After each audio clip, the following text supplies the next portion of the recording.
I would take a very small piece of cotton from the web roll that we use.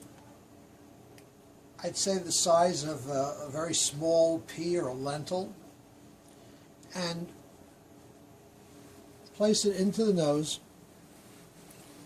and push it up so that the cotton goes up to the bridge of the nose, to where the nose is narrowest, and wedge it in that spot.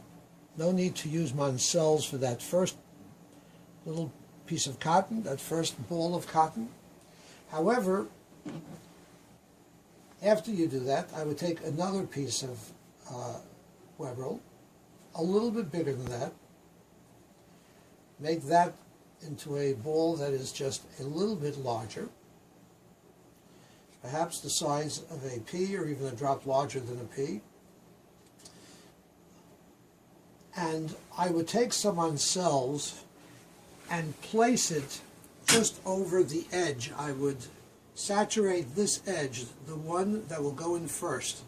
We'll saturate that with Moncels and then place that into the same nostril and push it in so that it's tight with the Moncels up against the first little ball.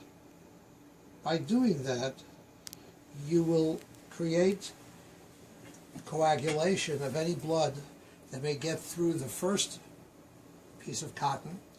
As it gets to the second piece of cotton, it will harden, and that will stop any bleeding from coming through. The Moncels might actually saturate this as well, and you'll have to be careful about not eventually dirtying the tachrichim. But I would just leave this in throughout the entire process, and if you keep the head raised and you keep this in throughout, at the end of the tahara there should have been no additional bleeding. And we'll discuss the fact that once the person is in the aron, head properly raised, it's very possible that you will be able to remove this at that point, but you would have to make that judgment call at that point. But this is how I would pack the nose. I would do the exact same thing on the other side and the other nostril as well.